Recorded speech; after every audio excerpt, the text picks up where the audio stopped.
What's up, Flanwers? It is time for Monday Night Football. We've got the Carolina Panthers at the San Francisco 49ers.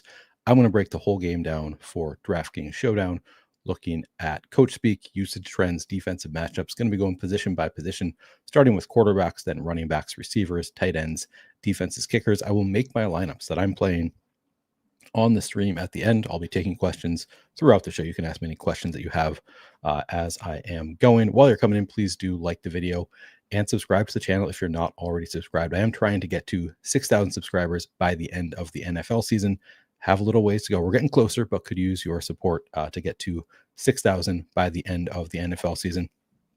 Also, I have Roto Grinders on the screen right now, looking at their optimizer. You can get $10 off Roto Grinders using promo code Neil. I believe there's a link in the description, but you can also get 50% off Run the Sims. So your first payment at Run the Sims on any NFL product by using promo code Neil. I don't have that on the screen right now because I am currently running my first set of Sims. I will be looking at what I'm getting, what I'm adjusting to get to the plays that I like this Showdown slate.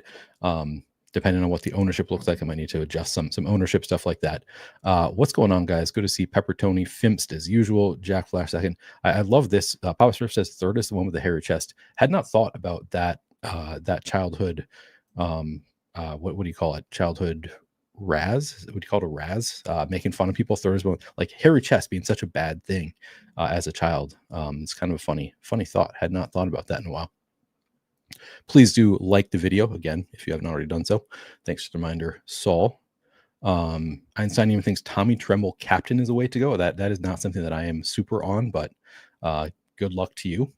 All right, let's get into it. Starting with the quarterbacks. Let me see if my Sims have run. All right, we'll start just looking at ownership matchups, etc. So at captain, Roto Grinders has Brock Purdy at 16% projected ownership. Okay, I need to reset this. You can see here they just updated DJ Dallas now in. He was called up from the practice squad today. Not really expecting much from DJ Dallas or Isaac Arendo, but both are active tonight. Let me reset this because we're not seeing. All right, I'm gonna have to refresh the page. We're not seeing any kind of ownership there for Christian McCaffrey. That probably means they're just running something right now too. All right, now in terms of captain ownership, we have Brock Purdy at 16%. That seems a bit much for Brock Purdy. I do anticipate being underweight to that if that is the number for Brock Purdy. Strong play. I do think I'm going to have a fair amount of Brock Purdy. Somebody asked on the video this morning, are we fading the Niners quarterback?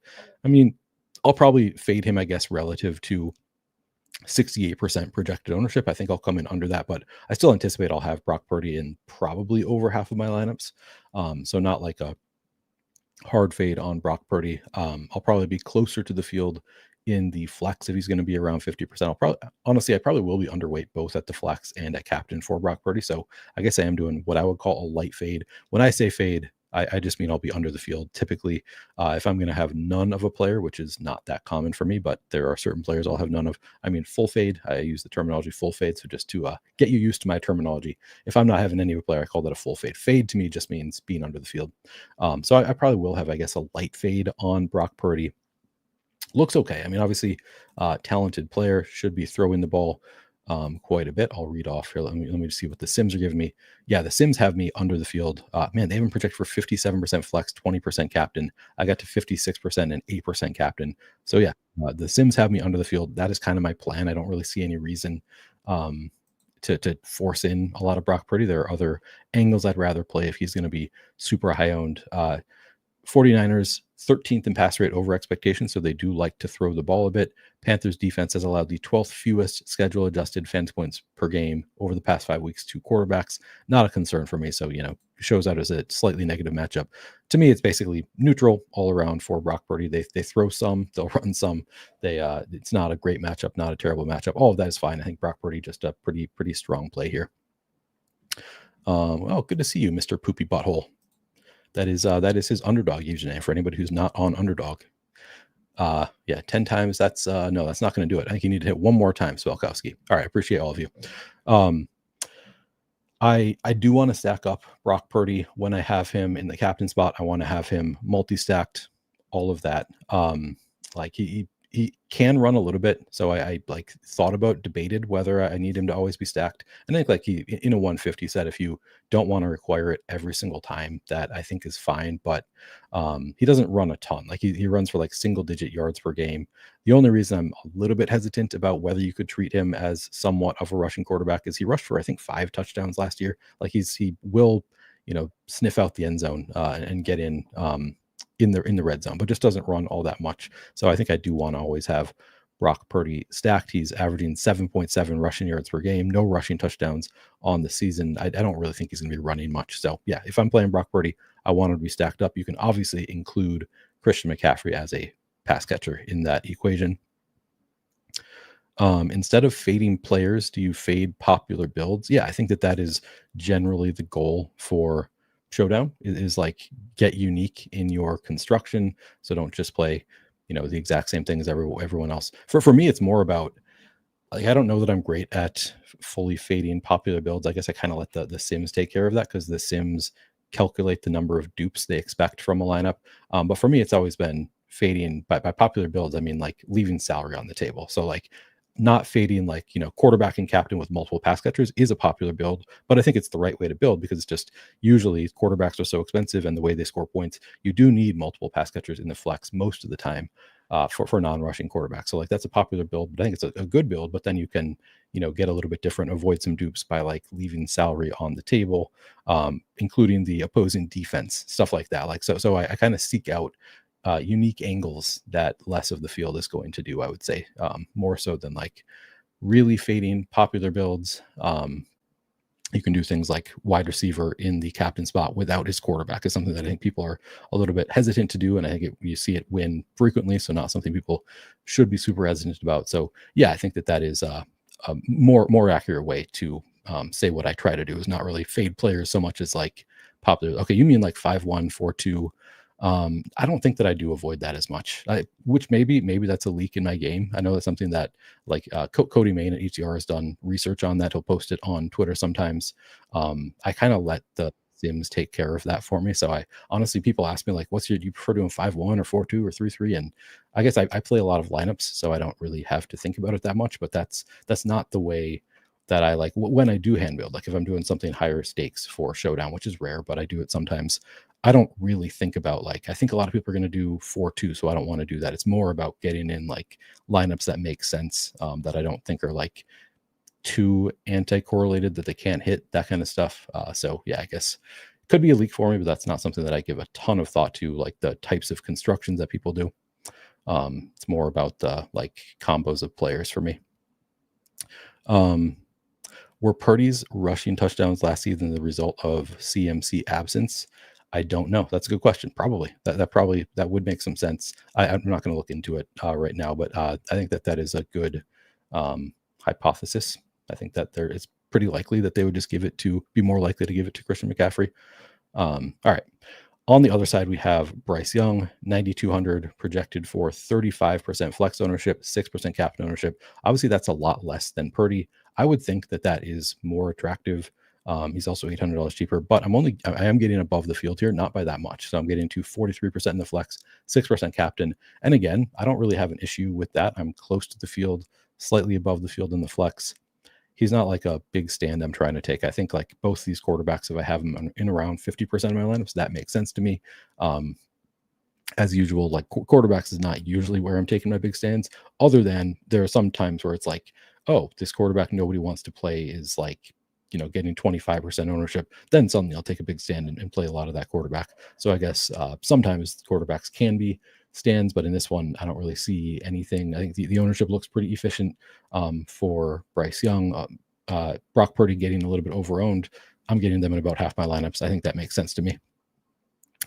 I love it, Emwald. We'll get to talking about Jalen Coker, but I think that it's a strong, like it's, and when I say I like playing Jalen Coker at captain, I want to be clear that I don't think it's like extremely likely to hit. It's not like, playing the stud where it's like, this guy is absolutely going to hit, but I do like it relative to what the field is playing. Okay. So Run the Sims has him at a fair amount of ownership, 39% flex, 3% captain. I think I'd still want to be above 3% if that is what the field is doing. Let me see what Rotogrinders has him at. Oh, damn. They have Jalen Coker at 9%. Okay. I mean, now I'm less enthusiastic about it than when I thought he was going to be like 2%. Just checking one more site here. Yeah. Okay. I'm seeing elsewhere much, much lower than either of those. I'm not going to tell you which site it is that I'm looking at, but I will say it's a very popular one. No, never mind. They've all come up. So apparently everyone has adjusted Jalen Coker significantly. I refreshed a page that I had open earlier, and they had Jalen Coker at 2.5% projected captain ownership earlier. They now have him in double-digit projected captain ownership.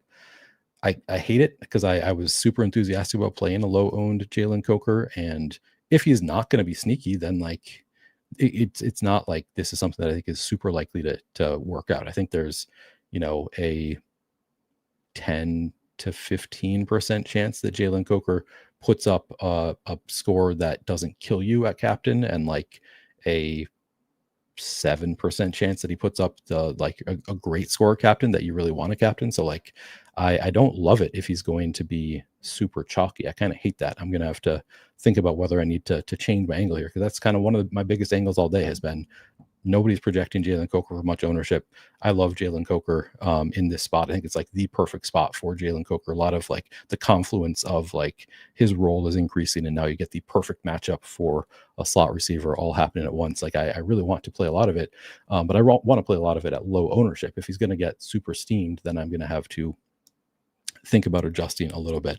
I'm still probably going to play more than I'm getting right now because I do think it's a strong one. But yeah, if you're running one lineup, if you really like the lineup that you have with Coker at captain, you can do a lot with it with Coker at 4,000. And I think that he's like not just it's not just like he could put up 10. Like I think he could be in for a big game. That's not the likeliest scenario, but I think he could be. Like I wrote it up in the expert survey. My hot take, which is not like something that I think is going to happen, but like could happen, is over 100 yards and lots of 8 receptions or something for Jalen Coker. I think is within the range of outcomes for this game, but it's not the likeliest thing to happen, clearly. So to answer your question, I like it. I think he'll probably be under 10% in single entry. So I guess I like it for single entry. Man, I'd be surprised if he gets to double-digit ownership. So give it a shot. If you like your lineup, yeah, I don't mind playing Jalen Coker at captain in a single entry there. All right. Sorry, I had to go on I thought I was going to totally love it because earlier he had super low ownership, but now it's come up quite a bit, and that is less exciting to me if he's going to be high owned.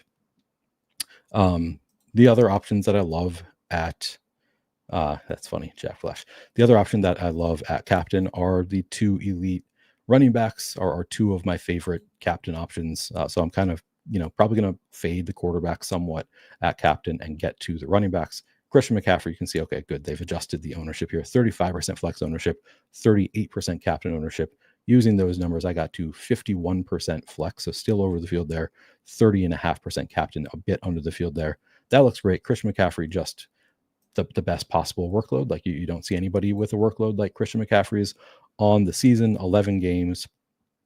McCaffrey has 193 carries on top of 90 targets on 76.7% route participation. So 90 targets is like that's better than DK Metcalf. That's better than the wide receiver one on several NFL teams, 90 targets in 11 games. And then on top of it, he's getting 193 carries, better than the running back one on several NFL teams. Just an elite workload. It's a totally like good, relatively good spot against Carolina over the past 5 weeks. This is the 7th best matchup for running backs. Better on the ground than through the air, but that doesn't concern me much. Yeah, I think Christian McCaffrey, fantastic play, fantastic captain play. That's not something I want to get away from. And I am projected to be slightly under the field at captain, but still getting 30%. Like he's one of the most obvious captain plays. I don't really think I need to say that much more about Christian McCaffrey. The role has looked slightly less over the past couple weeks. It does appear that was largely because it has been blowouts for the 49ers. Let me just double check the box score. I'm kind of curious if it's entirely blowout. Yeah, they beat the Cardinals 41-22. They beat the Rams, they lost to the Rams 26-42. Let me actually pull up the splits here because I want to double check. I'm just trusting what Adam said this morning, which I think like it's probably true. But I want to see what extent it was like second half for Brian Robinson. Can't just split by half. No. Oh, okay.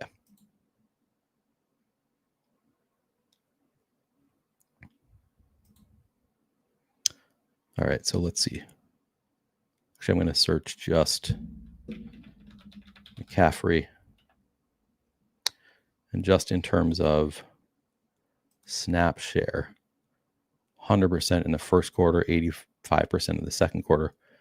I mean, he played 81% of snaps in the fourth quarter against the Rams. Against Arizona, he was way down in terms of so in that game. Now let me look at Brian Robinson. Oh, not Bijan.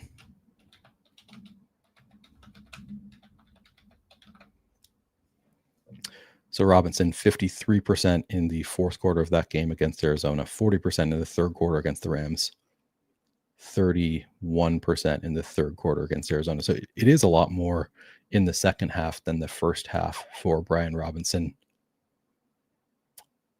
But I'm not like this in this game against the Rams, 40% was in the third quarter. Yeah, I'm not totally convinced that it's entirely just blowout for Brian Robinson, I guess is my takeaway. Because he has played some. I mean, I guess not a ton in the first and second quarters. You can see his bottom in terms of snaps are the first and second quarters, 0% in the first against the Rams, 15% in the second against the Cardinals, 18% in the first against the Cardinals, 19% in the second against the Rams. But he also only played 19% of the snaps in the fourth quarter against the Rams when CMC still had the bigger role. So yeah, his biggest snap shares have been in the third and fourth. I don't know. I guess I'm torn about whether to how much of that is actually due to blow, because we also did get some positive coach speak on Brian Robinson. I'll read that now. Let me go find that. It kind of made it sound like they like him to, like, he's been earning a bigger role and he does better with a bigger role. So they're like trying to get Brian Robinson rolling a little bit. Okay, I found one quote here.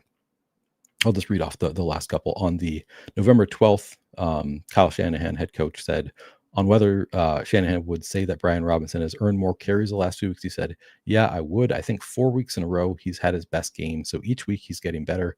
And then on the 13th, offensive coordinator Clay Kubiak said, Brian Robinson has been able to get into a rhythm. I look at the New York game and last game where he's able to kind of stay out there for a drive and get multiple runs in a row and just kind of impose his will on people. His confidence has grown, and we just hope it stays in that direction. He's doing a good job. So I do think that he has earned some role that's not just like contingent on blowout run. And I guess it's good to see that he can also get more run in a blowout. So all that to say, I think Christian McCaffrey still has an elite workload. Maybe Brian Robinson has eaten into it a little bit. And to show you what I mean by Christian McCaffrey's workload for the past couple of weeks, because it's worse like the past 2 weeks than it has been on the season. You can see Brian Robinson here, 16 carries across the past 2 weeks. So 8 carries and 1 target per game. Decent workload for a backup running back. But then McCaffrey's workload has been slightly worse, with just 25 carries, so 12.5 carries per game over the past couple weeks, and 14 targets. I guess that's not not quite as good as on the season, but 14 targets, still 7 targets per game, 74% route participation. So slightly worse for McCaffrey, as Brian Robinson has taken on a better role, but still awesome workload, probably the best workload in the NFL. So again, McCaffrey looks good. I'm happy to get all of that. Brian Robinson, if he's going to be 34% owned at 3,400, yeah, getting to 12% makes sense, being underweight there. Let me see what his ownership is elsewhere. Does that say 10% projected ownership for Brian Robinson at captain? Interesting. And then, yeah, 31% in the flex. So he's projected for a ton of ownership everywhere. I'd want to take an underweight approach if he's going to be super chalky. Like he's fine, but like, 8 carries per game, unless he scores a touchdown, not really getting any kind of work in the passing game, yeah, I think I'll take an underweight approach to Brian Robinson, even as the world's biggest running back 2 fan. Everybody knows that I love playing that running back 2, but not when they're going to be super chalky. So yeah, this is when it's going to hit. Obviously, McCaffrey's going to get hurt in the second quarter. It's going to be the Brian Robinson show, and it's going to be running back 2 doing a lot when I don't have them finally. Cal Juszczyk, 1,400 projected for 8% ownership. Man, I got to 20% of Cal Juszczyk. That is a lot. You can see over the past couple weeks for Cal Juszczyk, he's not running, and it's kind of the same trend over the past 4 weeks. 0 carries, but he has 4 targets the past 2 games, 8 targets the past 4 games. So he's being targeted about twice per game on 45.5% route distribution. So running a lot of routes, being targeted some. You're kind of just hoping for a touchdown or that he scores 4 fantasy points on his 2 targets by catching, both of them and getting 20 yards, and then that pays off at 1,400. I don't know that I love him enough to get to 20%. I might, as I get elsewhere with some lower owned plays, I bet this goes away somewhat, but no real issue with it because he's one of the more likely cheap guys to hit, I would say. So seems fine, but not like a huge priority for me. On the other side, Rico Dowdle, 10,400 projected for 34% flex, 14% captain ownership. I got to 34% flex, just 6% captain. I think this is a spot where I am going to boost up Rico Dowdle a bit. I think I love the workload lately for Dowdle. Again, if you compare it to McCaffrey, doesn't look so great, but relative to most starting running backs, a pretty strong workload for Rico Dowdle over the past 2 weeks. 9 targets on 56% route participation. So that's 4.5 targets per game, 37 carries as well, 18.5 carries. So yeah, if you give me 18.5 carries, 4.5 targets for a starting running back, I'll take that all day. On top of that, it is a fairly strong matchup, the 9th best in terms of schedule adjusted fantasy points allowed per game, better through the air than on the ground. I'll take that all day for a PPR site like DraftKings. So yeah, I think Dowdle looks like a pretty great play here. And I like him at captain. I'll probably push up again my captain exposure to Dowdle. Chuba Hubbard, I'm torn about, but I think ultimately 4,400, 6% ownership. I got to 6.9. That seems about right. Just like right with the field. I do kind of like the backup running back angle here because he's not going to be chalky, but he's also 4,400. So it's like, what's it going to take for Chuba Hubbard to pay that off? The workload again has not been awesome for Chuba. If we just look at, again, we can just look at the past 2 weeks. Chuba Hubbard, 7 total carries. So that's 3.5 carries and 2 targets per game on 21% route participation. I do think it's, within the range of outcomes that Chuba Hubbard has spike weeks here and there where we see the usage come up. They've talked about, for a while, they were talking about wanting to keep their running backs fresh. So they were doing a rotation with Dowdle and Hubbard. But then there were people kept asking him, Dave Canales, about it, and he finally agreed that if Dowdle's going to be this good, like you can't keep going to Chuba Hubbard as much. Conceded that it is a mistake to split the carries, and we've seen that just Chuba not getting the work lately. I think that most likely that continues, and 4,400 just far too expensive. But also, he again, Dave Canales, like the quotes, if you look through Coach Beacon Next, it's like he keeps on talking about like, what he's done, what Chuba Hubbard has done for this organization to get us here, to get us to be, to establish the run. Like they do love Chuba Hubbard. So I wouldn't be, totally surprised if he gets the ceremonial goal line carry just to honor the veteran there. So I don't totally hate it at 4,400 because he's only getting 6% ownership. I do think being like with or even slightly above the field there does make sense to me on Chuba Hubbard. And then you've got Trevor Etienne, 400. I think that's the case for Trevor Etienne is that he's 400 and projected for 1% ownership. I got to 4%. I don't feel, enthused about playing Trevor Etienne. I think the most likely scenario is he scores 0 fantasy points today. He has 1 carry and 1 route run over the past 2 weeks. So yeah, you're not expecting much from Trevor Etienne. Probably does get blowout work. Like he would be the running back I would expect to go in a blowout, and he is a capable pass catcher. So I think that's kind of a positive for Trevor Etienne, that maybe he catches a couple balls if they put him in the fourth quarter. So I think, yeah, at 1% ownership, 400, no issue getting to above the field on ETN. I think that's it as far as running backs go. James is inactive. Who else? Isaiah Pacheco. Sorry, not Pacheco. Isaac Guerrero is active for this game, as is DJ Dallas. I guess you could play either one of them. Maybe I'll have to refresh and see if we're giving any kind of workload to either of them. But I think they're kind of in the Trevor Etienne bucket where, like, I guess the case for them is that nobody will play them and they're 200, but the most likely scenario is that they're zeros. All right, going to get to wide receivers.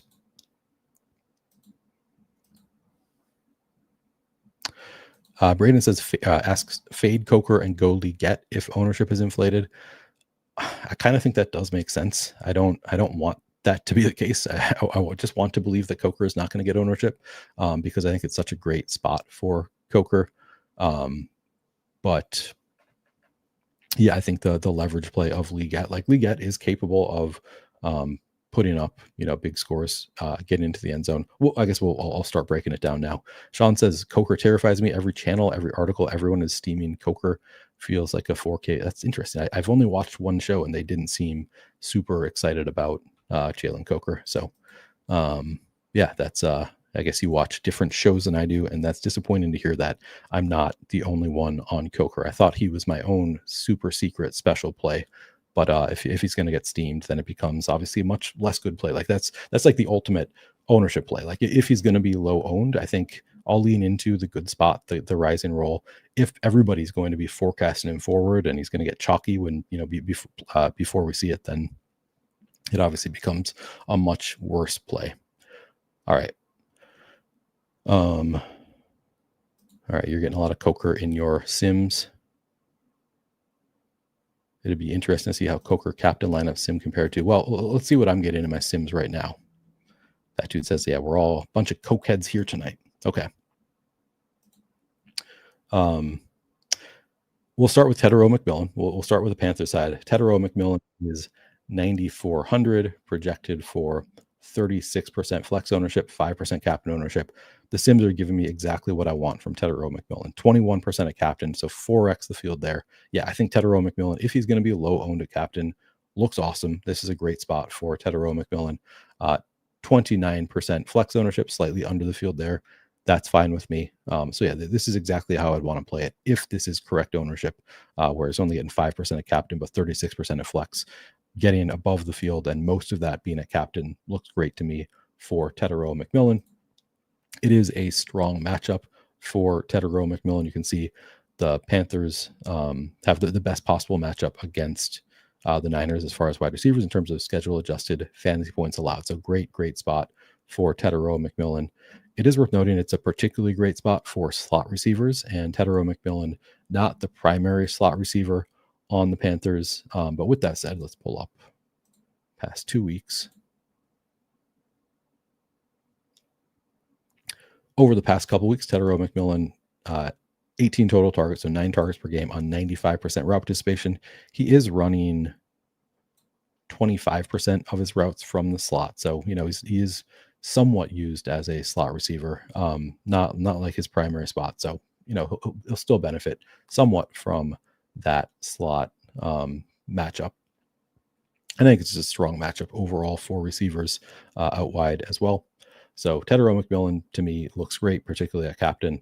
Yeah, nothing else really to say about it. Great matchup, great coach speak, great usage. 95% route participation the past 2 weeks, 9 targets per game on average. Just had that huge blow up game last week. Who knows? Maybe building some momentum.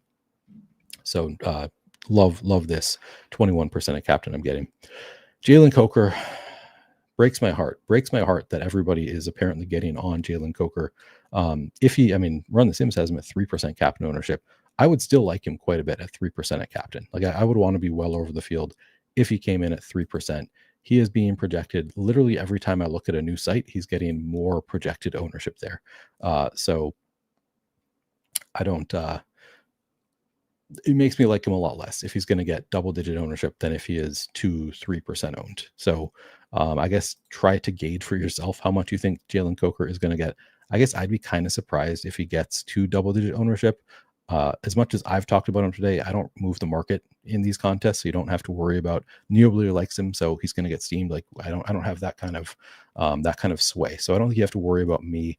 If you've watched other shows that get 10,000 views talking about how much they love Jalen Coker at captain, maybe other shows can slightly move the market, but I don't even think the more popular shows really move the market all that much. So it really comes down to what are the sims giving people, and the sims I'm using are not giving me Jalen Coker at captain at all. So I would guess that he comes in at like 6%, like hedge what the projections are. It would be my guess, just because it is true that everybody's going to see the $4,000 price tag. If anybody likes him at all, you're going to be like, all right, $4,000 price tag in an elite matchup. I want to get there. So I think ultimately I am still going to push up Jalen Coker's usage and see what that does. But I don't like it I'm not as enthusiastic now as I was when I was seeing this kind of ownership number at captain for Jalen Coker. So take that for what it is. If I made 5 lineups, I probably would play one with Jalen Coker at captain. However, I should note that I am biased. I am a certified cokehead. Love me some Jalen Coker. So I think he's just talented, really talented receiver. I think the team loves him. I think the role is really expanding.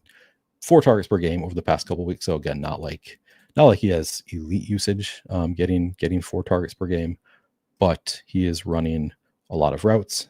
Or sorry, 7 targets listed here. I guess must have been a throwaway that was giving him a target somewhere else, but 7 targets total over the past couple of games, 75.3% route participation, 62% of it, at least for the past 4. Let me see. Over the past 2 weeks, 60.3% of it from the slot. Again, looking at schedule adjusted, this is the best possible matchup for slot receivers. I guess I'm going to lean into Jalen Coker and hope that the field does not play it as much as he's now being projected for. But okay, yeah.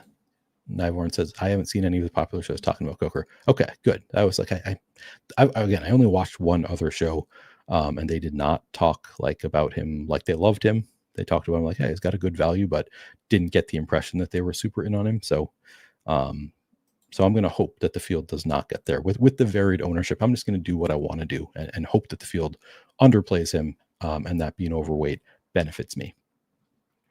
Xavier Legette is an interesting case because he's 6,400 projected for 10% flex ownership and none at captain. Using those, I got to 16% in the flex, 1% at captain. Somebody had asked, do you think playing Legette as leverage is a good strategy? Yeah, if you think that Coker is actually going to get super steamed as he's being kind of projected some places, I do think that Legette is a fairly strong angle that you can play. Again, just looking at the past 2 weeks, I could pull it up. Maybe I'll do. No, first we'll look at 2. 9 targets for Legette on 67.5% route participation. So not targeted a ton, but 4.5 times per game. Just is more than Coker. But then you look at 3 end zone targets in the past 2 games.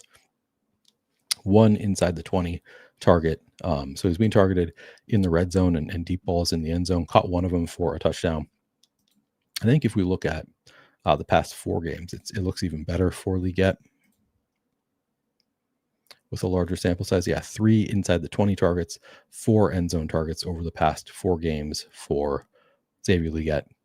Pretty nice for him. Like that they want to target him in the red zone.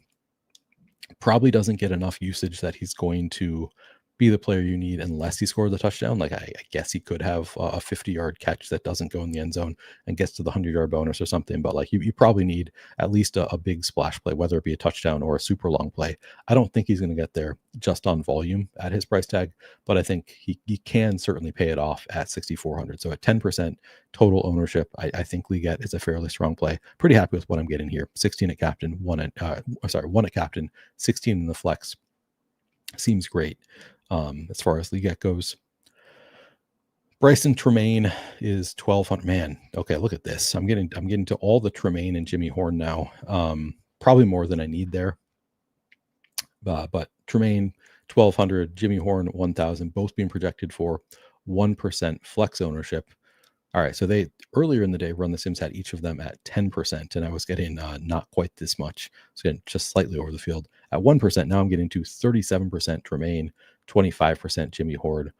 I think both are like totally fine, serviceable plays, but I don't need to have this much. 37% of Bryson Tremaine. Again, if we just look at the past 4 weeks, Bryson Tremaine has been targeted 3 total times on 16% route participation. Jimmy Horn 2 times on 15% route participation. I guess Tremaine missed one of those games. Let me just look at the last 2, or maybe just the last 1. Let's look at the route participation first. Okay. So, Tremaine missed week 10 and came back and ran 26% of the routes in week 11. Jimmy Horn 15% down to 10% in week 11. Interesting. And Liget was down to 60% route participation in week 11, by the way. Tremaine to me is the better play because he is, again, running more routes generally than Jimmy Horn is. But it's still just 26%. And it's not like he's being targeted a ton. If we look at, I'll pull up the last 4. No, I just did already. So again, looking at the last 4, 3 total targets in 3 games for Tremaine, 2 in 4 games for Jimmy Horn. Slight preference for Tremaine. I will note Jimmy Horn does run majority of his routes from the slot. And again, this is a slot funnel. He's run in the past 4 games, 80% of his routes from the slot for Jimmy Horn.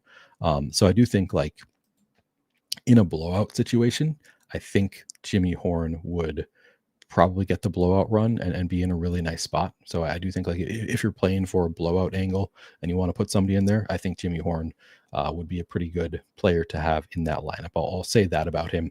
If he's at 1% ownership, I think Tremaine is the more likely play to hit because he probably also plays in a blowout and also gets more run in a regular game, but neither of them extremely used. So I probably am not going to want to get to this much on either of them, but the price is right. Not getting a ton of ownership. Both like look like, I'll want more than 1%, but I can get 6-7% and feel totally happy with that instead of going all out.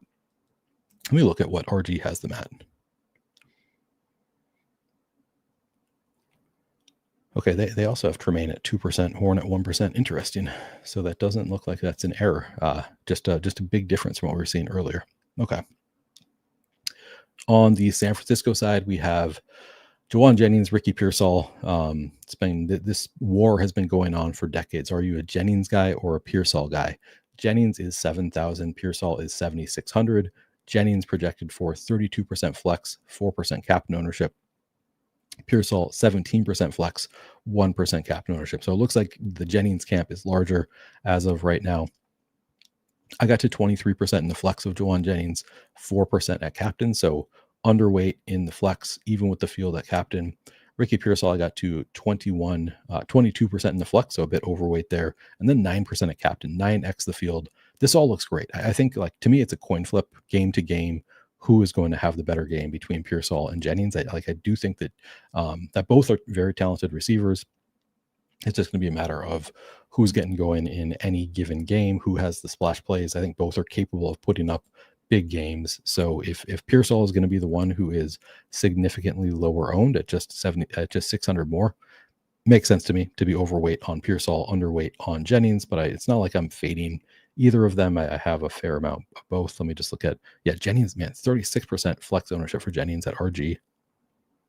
Pearsall at 24%. So both are getting higher, but it's the same, kind of read that it's going to be Jennings getting more ownership. Remember a month ago when Juwan Jennings came out and was like, hey, I've got 5 broken ribs and pneumonia and amputated my leg, all this stuff. And we were like terrified to play Juwan Jennings. Now I guess we've seen enough from him that we're no longer terrified to play him. I think both fine plays, but Pearsall, if he's going to be lower owned, to me is just the better play of those two. Demarcus Robinson, 3,000, projected for 13% flex ownership, none at captain. I got to 6.4% flex, 0.4 at captain. Wouldn't mind getting a bit more of Demarcus Robinson. He did run 48% of the routes last week, saw 2 targets, which is the same number as as Ricky Pearsall. I don't think that's going to hold. I think, again, I wouldn't play Pearsall if I thought it was only going to be targeted twice.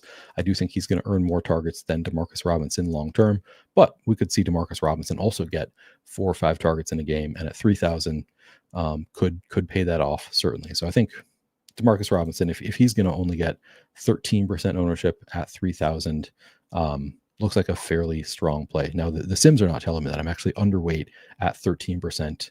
I believe he was also earlier. He was getting projected at even like lower than this. Not by Run the Sims had a much higher. Okay, RG has him at 2%. I think he's going to come in probably somewhere in the middle of 2 and 13. I would guess like 9% or something for Demarcus Robinson.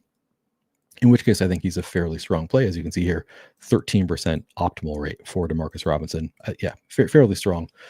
Kendrick Bourne at 3,800, tough to get there. Just he's too expensive for his role. Again, if we look at, I guess here's the past 4 weeks.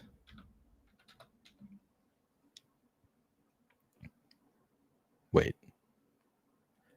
7 targets on 58% route participation. Oh, Ricky Pearsall was out. Okay, that's right. We'd have to look at a smaller sample here. Yeah, Bourne down to 11% route participation with Pearsall back last week. I guess I had not noticed how much he had been running routes prior to Pearsall coming back. He didn't like suffer an injury or something, did he? Because it surprises me a little bit that he dropped down, completely lost his role. But I don't recall seeing anything in like the Coach Week Index talking about an injury. So I don't think he was hurt. I think probably he just lost his role. I guess that does make sense. What's up, CG? All right. So probably not getting to Kendrick Bourne at 3,800. Chris Longo says, I was thinking about rostering Bourne as a punt and loading up on studs after that on FanDuel. Is that okay? Or take that one out of the playbook, Neil? Thanks as always. What's the price tag on FanDuel? Because if he's like min priced on FanDuel, then I would think he's fine. He's just too expensive. Like given all the other value on DraftKings at 3,800, he's too expensive. But if he's like cheaper than all the other wide receiver options, then yeah, I would think that he is certainly playable. Like you can make the bet that that the 11% route participation last week was just kind of a fluke, and maybe it comes up to 25% this week, and he would look a lot better there. So I wouldn't hate it if he was a lot cheaper. He's too expensive, I think, on DraftKings. 4,600. Okay, so that's a bit of a better price tag. Like because I think Coker is 6,400. So like there's a bigger gap there. Whereas on DraftKings, like he's only 200 cheaper than Coker, and like he's just a much worse bet than Coker. But yeah, 4,600. I think that's fine if you want to go there on FanDuel. All right. Yeah, I know Jennings Pearsall are ahead of Bourne. I just the 11% with Demarcus Robinson getting 48% is the part that surprised me slightly. Oh, that's right. Bourne was Mac Jones's guy. That's a good point. Yeah. Okay. Yeah, you're right. Okay. That does make a lot of sense, actually.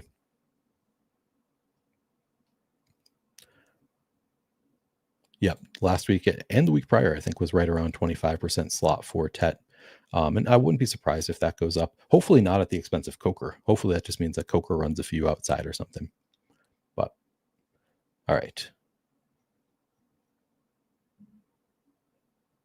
Oh man, Brandon says, if I would have listened to Sean about Tez last night, I would have shipped the $5. Yeah, Tez, I did not think that Tez was going to get there. I thought that he was a bit over-owned, and that was just wrong. Tez was great before Teddy Bridgewater came in there, and I think he stopped doing things at that point.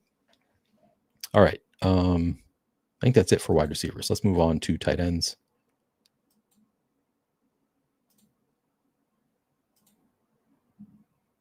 Okay. Tight ends is obviously all going to start with George Kittle.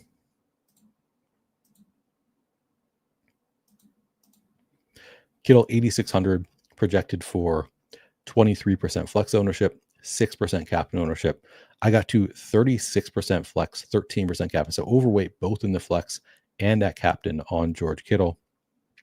No issue with that on Kittle. I do think like he has a better connection with Brock Purdy than he does with Mac Jones.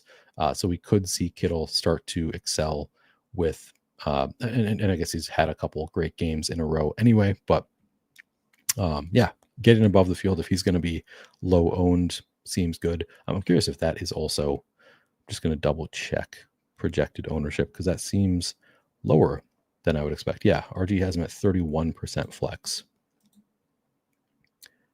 and 4% captain. So 4% captain looks pretty low. That looks like, yeah, and so that's even lower. Yeah, I mean, he looks great. So lower projected flex ownership here, higher captain ownership, and I'm getting to above weight on both. Makes sense. Kittle, strong workload, again, gets Brock Purdy back, so should be even better with Purdy. Over the past 4 weeks, just 24 targets on 82.3% route participation for Kittle, most of that with Mac Jones. I want to look at his end zone. 8 inside the 20 targets in those 4 games for George Kittle, leads the team by 3 there, and also 2 end zone targets in those 4 games. So obviously always going to be an end zone threat. Kittle looks like a fairly strong play here. Luke Farrell and Jake Tongus. I think Tungus just not going to be in my player pool. He's 1,600, just not involved enough. Luke Farrell actually more involved at this point than Jake Tungus, and he's $1,000 cheaper, and they're both getting the same ownership. So for me, I'm just going to fade Jake Tungus and play Luke Farrell instead.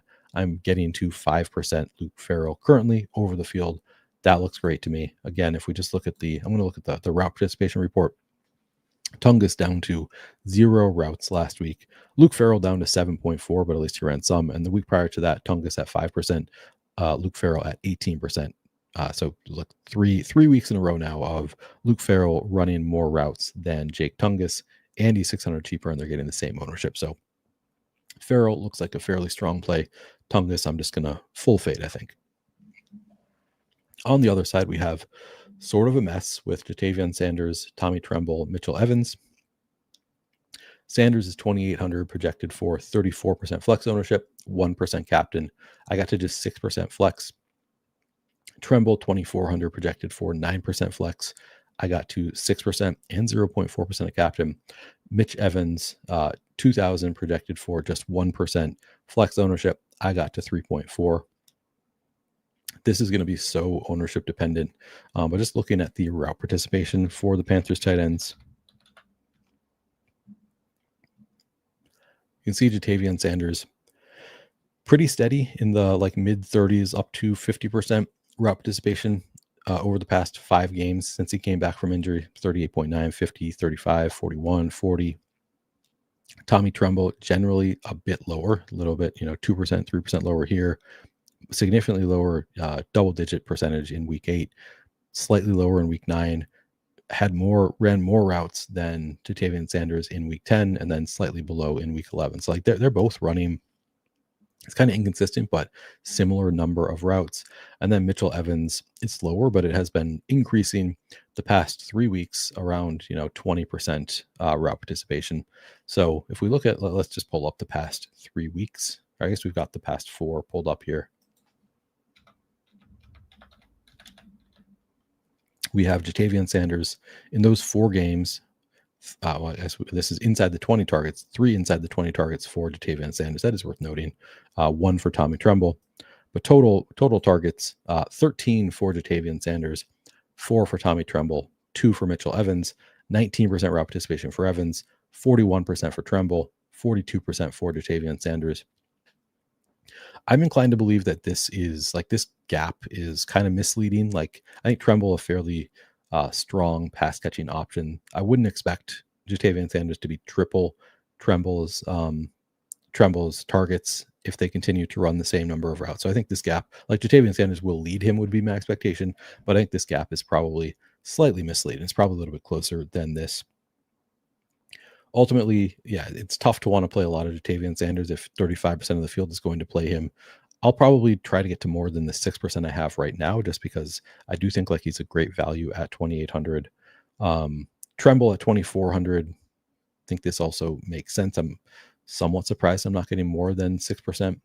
And then Mitchell Evans, not just kind of the classic backup. I think Jatavian Sanders, Tommy Tremble, both more involved than the typical backup tight end and less involved than the typical starting tight end.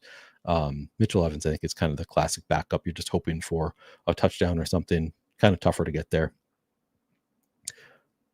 I think I will probably push up my Tremble and Tavian Sanders a little bit. I think like if I get to 12% of each of them, I think I'd be comfortable with that. I don't think I'm comfortable with 6% of each of them because I think they're both like relatively strong plays. I think I didn't go over schedule adjusted. So as I mentioned, great matchup for Carolina receivers. It is a slightly negative matchup for San Francisco receivers against Carolina, I guess with the exception of right wide receivers. Who would that be?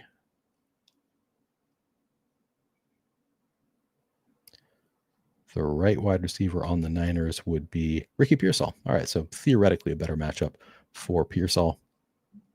So let me look at the coverage matchup while we're here too.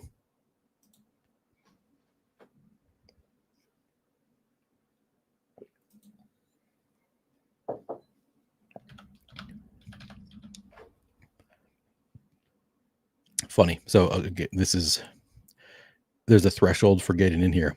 Tungus actually has a great coverage grade, but he's obviously not going to play enough to play him. It is also a great coverage matchup for Pearsall. So I already liked Pearsall the best.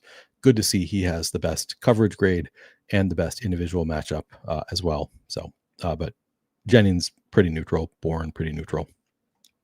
And then on the Panthers side,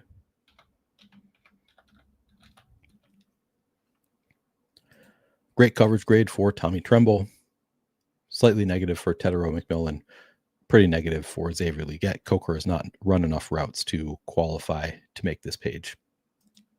Okay. Don't think I learned all that much there, except that, Pearsall looks good from that standpoint as well. I think I'm pretty in on Pearsall. Okay. I think that's it. Kickers and defenses.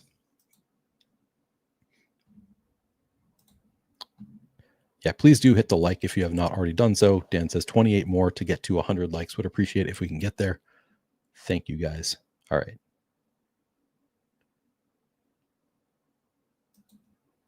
Moving on to defenses.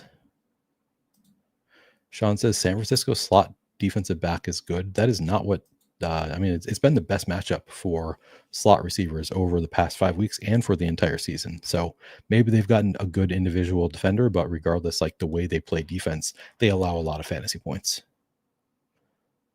So I wouldn't be concerned about that. Yeah, Hunter Renfrow is out. Just FYI, he is inactive tonight. So no worries about him eating into the slot usage. MPH wants the max Tet slot usage. Man, I love Tet also, but it'd be a bummer for my Coker. All right. That is true. Steven says hitting the like increases your ROI by 3%. That is what I've heard. Defenses and kickers, Matt Gay, 5,000 projected for 28% flex, 1% captain ownership. I got to 23% in the flex. Looks great. Ryan Fitzgerald, 4,800 projected for 24% flex ownership. I got to 15%. Looks great. San Francisco 49ers, 4,600 salary, 12% flex ownership. I got to 5%. I'm going to boost that. I like the San Francisco 49ers defense quite a bit here, just under the defenses against Bryce Young.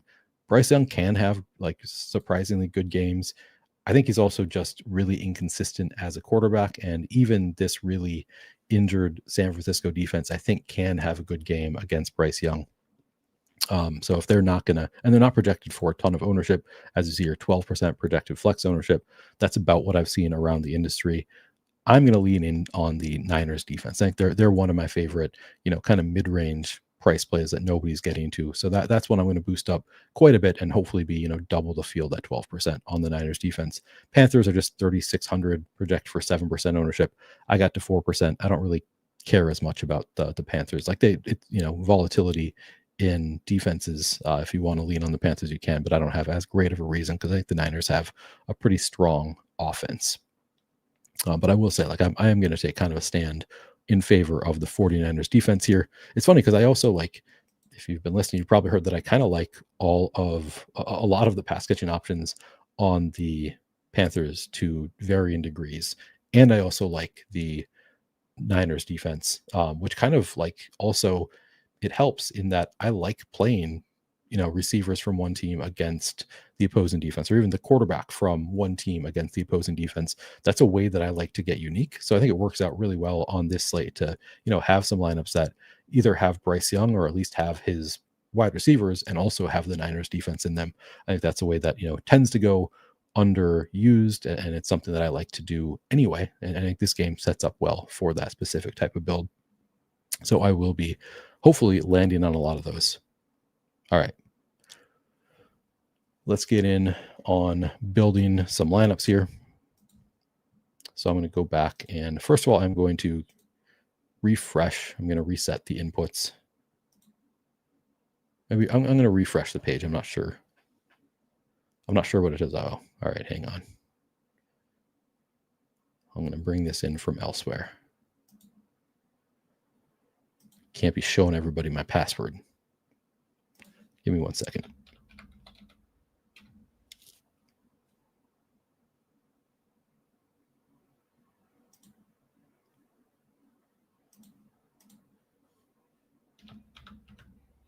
All right.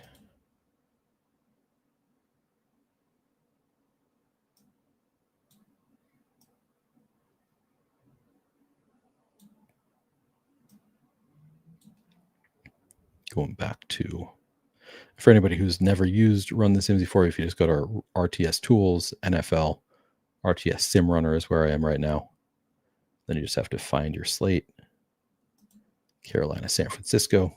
Okay, everything should be reset now. All right, so angles that I want to play.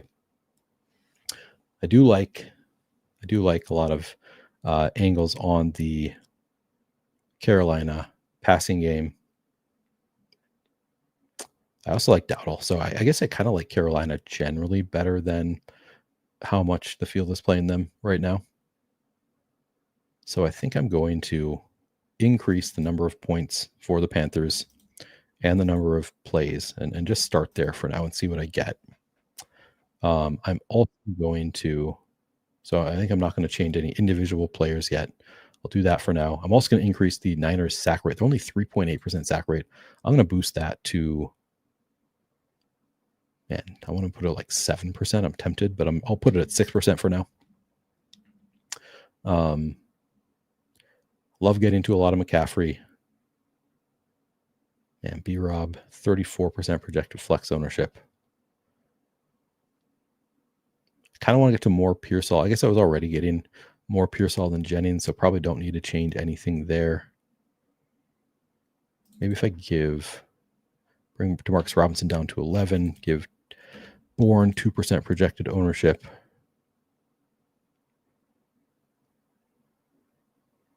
All right. Tempted to boost Coker's market share a bit. I could just give some of this. I mean, here's what I'm going to do. I'm going to move Tremaine down to 4%. Coker up to 15. Evans down to 3. All right, we'll see what that does. All right, I'm gonna run these sims.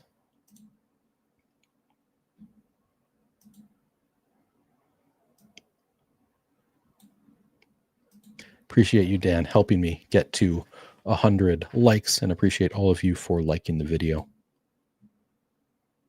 Oh, good slot defense, DB on San Francisco. Good to know. How are you getting different on lineups with Christian McCaffrey captain? I think you can play, leave more salary on the table. So, I mean, just, you don't need to leave a ton, but if you leave like 800 on the table, that's a way to avoid some dupes.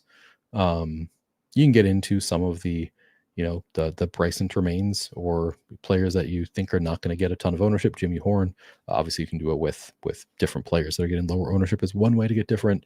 But yeah, I as far as like constructing the lineup with Christian McCaffrey at captain, I'm trying to think of what most of those lineups will look like. I guess those lineups often maybe will have the Niners defense, which I like, but you could not have it to get away from it. If you include Brian Robinson in those lineups, that's probably a way to get different with Christian McCaffrey at captain. All right. Best red zone targets for both teams. Yeah, I can. And we looked at it a little bit, but just over the past 4 games,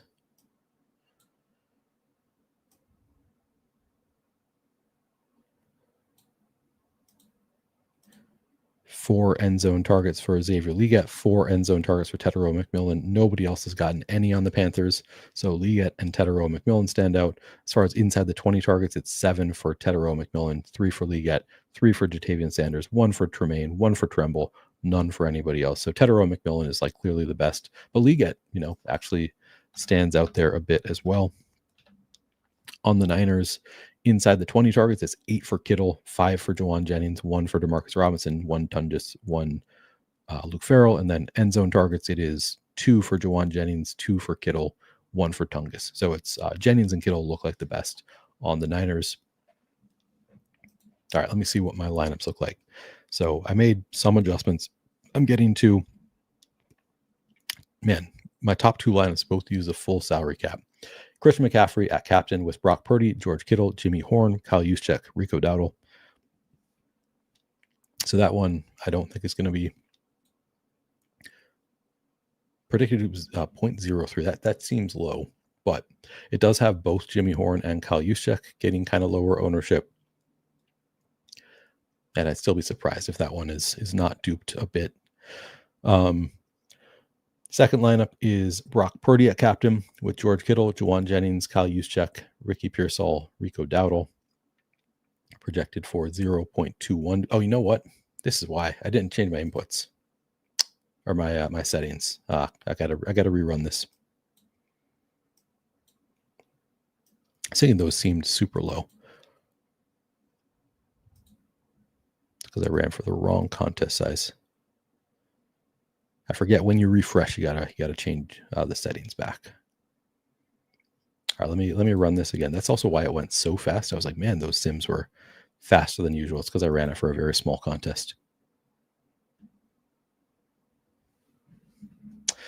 13 is, I would say, my lucky number. I got married on Friday, September 13th. A month later, on October 13th, I won my first $100,000 GPP. First time I ever won 6 figures in DFS. A month later, on the 13th. So I've considered it my lucky number ever since my wedding on Friday the 13th.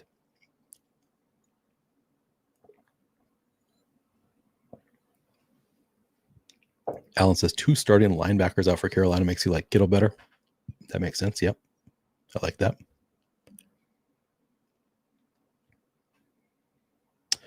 Brumman says number 3 play action looks like it might overlay. You gotta attack those overlays for sure. Am I already in that one? Let me look if I'm in the play action. Is that a 20 max?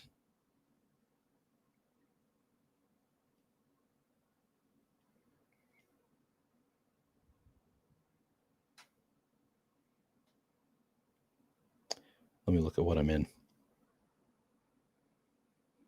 Oh, I'm already in the play action. No, it doesn't look like it's going to overlay. It's at 114,000 out of 119,000. I guess we don't have that much time left, so maybe it will, or it'll be.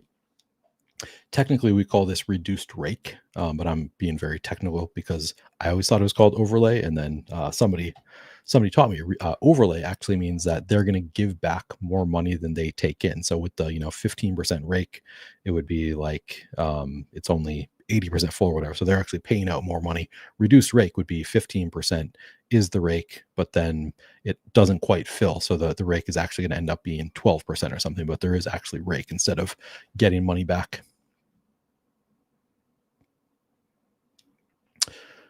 Wasn't I the first? I think I was the first person to win the Millie with Osimo. I wasn't at Osimo at the time. I was just a subscriber at the time. But yeah, I believe I was the first person at Osimo, other than, obviously like Alex, like people who, work there.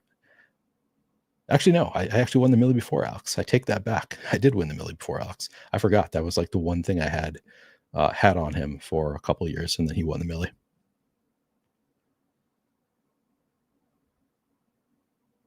Thoughts on single entry lineup with Bryce Young captain, Tet, Coker, Sanders, CMC, Pearsall? Yeah, I don't like. I'm not going to a ton of Bryce Young captain, but I think that makes sense. I like that. It's a nice lineup. Like the construction of that makes a lot of sense.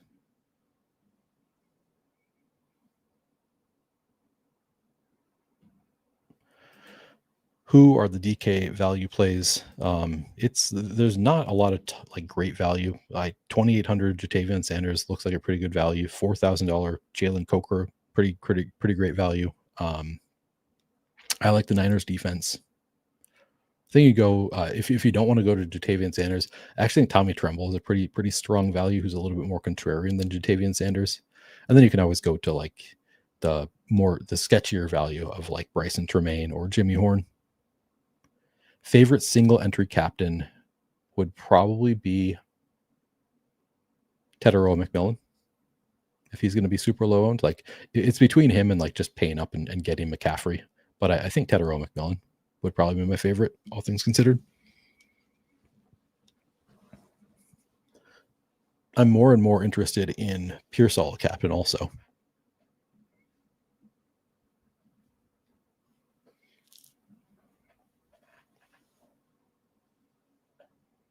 Appreciate that, Brent.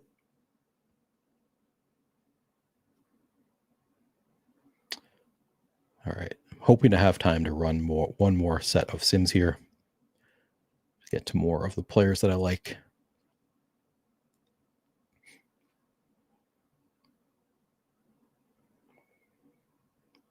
I still have not fully adjusted to using sims and only being able to like run it twice instead of running it 40 times and doing it like once per minute and making slight adjustments. So I don't quite get to the things that I want all the time using the sims, because I'm using it wrong. Because like straight up, the way that I use the sims is not the best possible way to use the sims. You should be just setting it to like, this is what I think the inputs are, like the correct inputs based on what I think is the range of outcomes, whatever. And this is what I think the ownership is, and let the sims tell you what you want. And that's not how I use it. I like to tell the sims what I think it should want instead, which is the incorrect way to use it. I'm still adjusting. I've still had some wins, some nice sweats, but don't always get to what I want to. All right, player exposures. Quarterbacks look good. I'm right where I want to be. 50-ish% on both. McCaffrey, 27% captain, 51% flex, looks great. Dowdle, 42 and 11, looks good. That's come up from where I was. Wouldn't mind getting even more. I think Dowdle's a really strong play. 16% Brian Robinson, good. 19% Kyle Juszczyk. I don't think I need that much, but it's whatever. 7% Chuba Hubbard looks good. ETN looks good. This all makes sense at running back to me. Wide receiver, 27.5 and 21 of Tetairoa McMillan looks great. Jawan Jennings, 19 and 6 looks good. Looks fine to me. I would like more Coker. I'm going to push that up. I'm at 16 and 2. I did get a little bit more than I was before. Pearsall, I want more. 18 and 6 is where I'm at now. I'm going to push that up a bit. I am at 19 and 2% of Liget. Love that. I'm double the field. 6% DeMarcus Robinson's fine. I could get less of Tremaine and Jimmy Horn. I think I'm going to continue to push some of that exposure to Jalen Coker. Didn't get to any Kendrick Bourne. Fine with that. 36 and 11% of George Kittle. Great. 6% Jatavian Sanders, 6% Tommy Tremble. I'm going to push those up a bit, I think. 5% Mitchell Evans. Could probably get rid of that. 5% Luke Farrell. Looks good. None of Jake Tongas. Cool with that. Kickers and defenses. I'm still only getting to 5% of the Niners. I want more of the Niners. 4% of the Panthers. 19% Gay and 13% Fitzgerald is fine. All right, I need to make some adjustments. But first, I'm going to just download these lineups to make sure I can get in some lineups. So I'm going to download these first. Okay, those will be ready to go. Now I'm going to change the inputs a bit more. So first of all, on the Panther side, I want more of Coker, Tremble, and Jatavian Sanders that I'm getting right now. I'm going to just get rid of Mitchell Evans usage. I don't think I need it. So I'm going to bring Evans to 0, Tremble to 7. I'm going to actually, Jatavian Sanders, I'm going to lower his ownership slightly to 30% and just give that to Mitchell Evans since I'm not getting to Evans anywhere. And then I'm going to bring Coker up to a 17% target share. Yeah, I like that. Then I'm going to normalize. I want more Pearsall. I'm just going to take away some of Kendrick Bourne's usage. I'm going to bring it down to 1. First, I'm going to smart adjust Kendrick Bourne down to 1% receiving market share. Pearsall up to bring all the way to 20.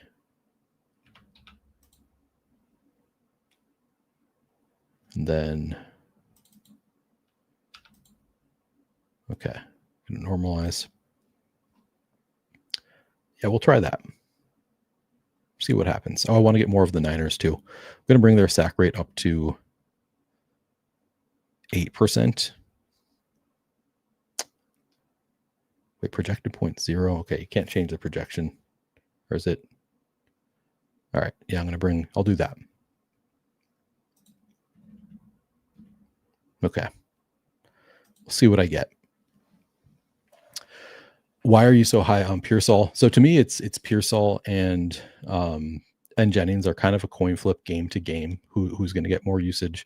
We haven't seen enough of them together, frankly. Like for how long they've been on the team together, we just don't have a huge sample. But I think they're like both really talented wide receivers. So it comes down to Juwan Jennings just getting a lot more ownership than Pearsall. Pearsall being kind of overlooked at his price tag.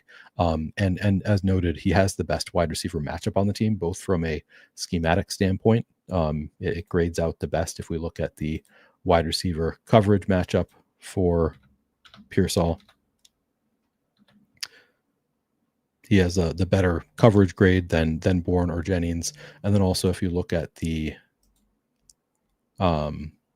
schedule adjusted fantasy points allowed metric, it is pretty good matchup for receivers lined up out wide right, which I don't think that everybody any team really has players that just like he's always on the right. Maybe I'm wrong about that, but I think they kind of move around. But like the way fantasy points has it, they have Pearsall listed as the primary right wide receiver. So for whatever that's worth it, he's the one that seems to benefit from the strong matchup for right wide receivers, also has a better schematic matchup, and he's going low owned. So it's just kind of a combination of things. I kind of liked him already, and then you look at the matchup stuff and it's like, all right, just more reasons to play a guy that I already wanted to play some. Bryce captain and Sanders, or Tech captain and Tremble. Give me the Tech captain of those two for me.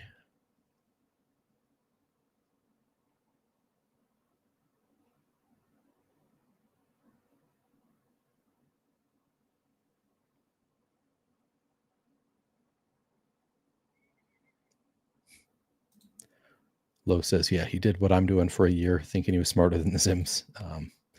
See, I'm still in my learning phase, where I'm still learning that the Sims are just smarter than I am.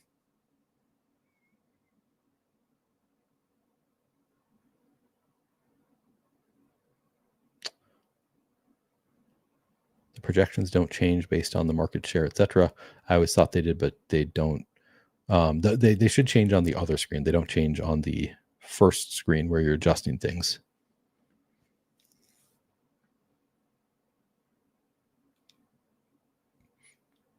Playing McMillan and Leggett going to be unique a bit? Probably. I would guess so. I think just like playing Leggett is kind of on its own fairly uncommon. He's only projected for 10% ownership. Yeah, the $4,000 price tag on Coker just stands out like a sore thumb.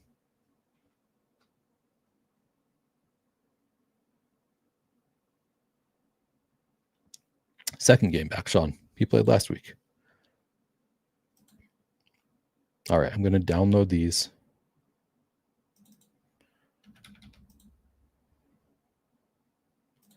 Get them in and then see what I have. Oh, I think I still need to download from DraftKings.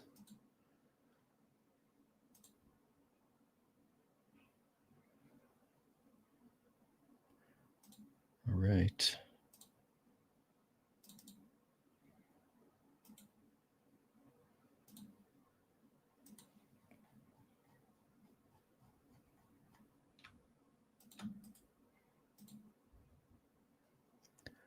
Let's get these lineups in.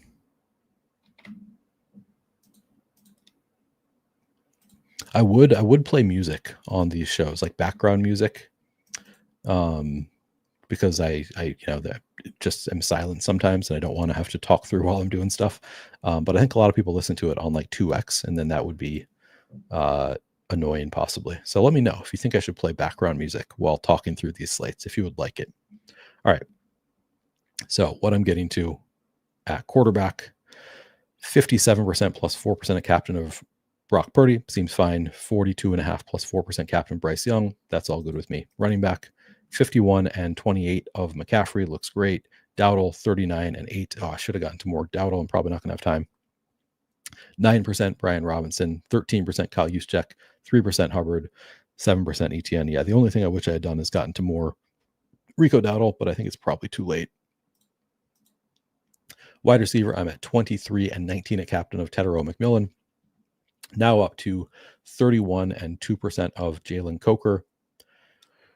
So I'm under the field right now is what I'm being projected for. Hopefully the field actually does come in lower. But if he does come in at over 40% owned and like double digit captain ownership, then I guess I'll be fine with this. Pearsall, I now have 27 and 16. That looks great. Jennings, 16 and 2. That's scary, but I'm fine with it. I'm still over the field on Leggett with 18%, 5% to Marcus Robinson, 21% to Tremaine, 24% Jimmy Horn. Man, I'm still getting to so much of Jimmy Horn and Bryson Tremaine, and I don't feel that great about it. I'm at 34 and 13 of Kittle, 6% JT Sanders, 7% Tommy Tremble, 5% Farrell. All seems good. Okay, I'm up to 20% and 2 a captain of the Niners defense, 24 and 1 of Matt Gay, 14 of Ryan Fitzgerald, 5 of the Panthers. Okay, I'm pretty close to where I would like to be. So I think I'm not going to have time to adjust. Like there are things like I'd like to get to more of Dowdle, and frankly, I still like kind of want to lean in on Coker, even though all the ownership projections have come up to the point where I probably shouldn't. But Ted says absolutely not to the music. That's funny. This is a live show. You can play music on a live show. A lot of people do. Just like quiet background music, just to like fill the voids of when I'm being silent. All right. Yeah, it's too late. It's too late for me to get to more of Dowdle and Coker. And I got to a lot more Coker. I just, I kind of wanted more Coker at captain than I'm getting. I'm just getting 2% at captain, and I think he's a pretty strong captain play. So I don't love that. But other places are projecting him for double-digit captain ownership, in which case I guess I'm fine with it. I don't have time to adjust regardless, so I'm accepting it. I'm going to download this one more time just to make sure that I have the right lineups in there, because I liked this run a lot better than the last one. So I'll do this one more time. If you make money on this slate, please let me know. I always love to hear from people who have made money. And of course, if you want to win a Flaniverse hat, you can. If you use the Flaniverse avatar, give me a shout out with the screenshot of your win, or give a shout out to Mathology13 on X, or if you're not on Twitter, that's fine. You can find me in Discord. You can find me on Blue Sky. You can find me wherever on social media. Wherever you want to find me, give that shout, and then just send me your address with the you have to win. Sorry, you have to win $1,000 or more. That is one of the requirements. So send me the screenshot of the win of $1,000 or more, and I'll send you a hat. All right. You know that people are watching a live show on 2X. I do it all the time, Josh. Like especially like live before lock shows, I'll start it half an hour after the show starts, and then just watch it on 1.5 or 2X. Yeah, pro tip: you can do that. I love watching it too fast. Okay, Emwald, if you'll bink, then I'll be happy with the Jalen Coker at captain. God, I hope Juszczyk doesn't get 2 touchdowns. Although I'm over the field, I'm over the projected field, so maybe I do want it, I guess. J. Cole says Tommy Tremble captain. Good luck, everybody. If you want to join the Flaniverse Discord, free to join. There's a link in the description of this video. Hopefully we win some money on this slate. I will not be doing a live show on Thursday. My plan is to get out Thanksgiving content for the Thanksgiving games sometime before Thursday. Probably not until Wednesday, possibly tomorrow. I'll put out a video. I don't think it'll be a live stream, but I haven't decided fully what I'm doing, because I kind of want to break it down a lot of different angles. So I'm not sure exactly what I'm doing, but I'll get something out there for Thanksgiving slate or slates. Glad to hear you got the hat and that you're loving it. Yeah, I love the hats also. Let's get more people with hats. All right. Thanks, everybody. See you in Discord. See you soon. Good luck tonight. Let's win.